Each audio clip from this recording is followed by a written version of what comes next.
फिलिस्तीन को आजाद देश के तौर पर मान्यता मिल गई है। ब्रिटेन समेत 3 देशों ने फिलिस्तीन को आजाद देश के तौर पर मान्यता दी है। इसके क्या मायने हैं हम आपको बताएंगे इस वीडियो में विस्तार से। नमस्कार, आप देख रहे हैं न्यूज़ 18 का डिजिटल प्लेटफॉर्म और मैं हूं आपके साथ श्रुति श्रीवास्तव। ब्रिटेन ने फिलिस्तीन को आजाद देश के तौर पर मान्यता दी है। ब्रिटिश प्रधानमंत्री कीर स्टारमर ने इसकी घोषणा की। ब्रिटेन के साथ कनाडा और ऑस्ट्रेलिया ने भी फिलिस्तीन को मान्यता दी। फ्रांस भी जल्द ही ऐसा करने वाला है। भारत, चीन समेत दुनिया के 140 से ज्यादा देश फिलिस्तीन को देश की मान्यता दे चुके हैं। हालांकि अमेरिकी राष्ट्रपति डोनाल्ड ट्रंप इससे इनकार कर चुके हैं। इजरायल के विदेश मंत्रालय ने कहा है कि फिलिस्तीन को देश के रूप में मान्यता देना हमास को इनाम देने जैसा है। हमास को ब्रिटेन में मौजूद मुस्लिम ब्रदरहुड से हिम्मत मिल रही है। हालांकि स्टारमर ने कहा है यह फैसला हमास की जीत नहीं है। उसे भविष्य में फिलिस्तीन सरकार में कोई भूमिका नहीं दी जाएगी। शांतिपूर्ण भविष्य जरूरी है और हमास संबंधक बनाए गए सभी लोगों को रिहा करे। इजरायल भी फिलिस्तीनियों की मदद के लिए गाजा में लगाए प्रतिबंध हटाए। ब्रिटेन के ऐलान से कुछ ही देर पहले कनाडा और ऑस्ट्रेलिया ने फिलिस्तीन को आजाद देश के रूप में मान्यता दी। कनाडा फिलिस्तीन को स्वतंत्र देश के तौर पर मान्यता देने वाला पहला G7 देश बना है।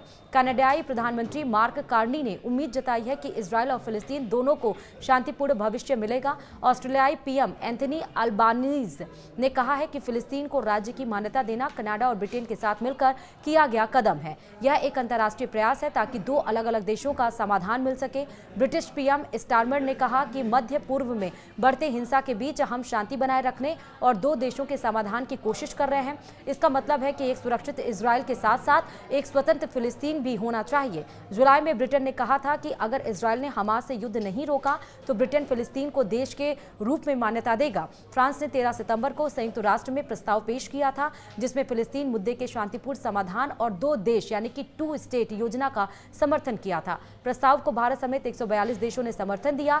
10 देशों ने विरोध में वोट दिया और 12 देश मतदान से दूर रहे। America, Argentina, Hungary, Israel, Micronesia, Nauru, Palau, Papua New Guinea, Paraguay और टोंगा ने प्रस्ताव के खिलाफ मतदान किया। ब्रिटेन ने रविवार को मान्यता दी जबकि फ्रांस और कई दूसरे देश सोमवार को संयुक्त राष्ट्र महासभा की बैठक के दौरान ऐसा करेंगे। इसकी वजह यह है कि सोमवार शाम से यहूदी त्योहार रोश हशाना शुरू हो रहा है। इजरायली इस पवित्र दिन को मनाते हैं और उसी समय फिलिस्तीन को मान्यता देना कुछ लोगों को बुरा लग सकता था। दूसरी वजह यह है कि स्टारमर इस हफ्ते संयुक्त राष्ट्र नहीं जा रहे हैं। इतनी बड़ी घोषणा वह खुद ही करना चाहते थे, इसलिए रविवार को मान्यता देने का ऐलान किया।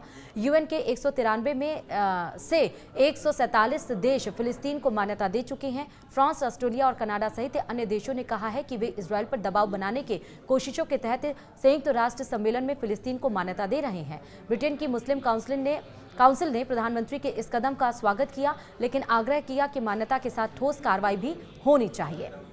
इसी के साथ इस वीडियो में इतना ही। नमस्कार।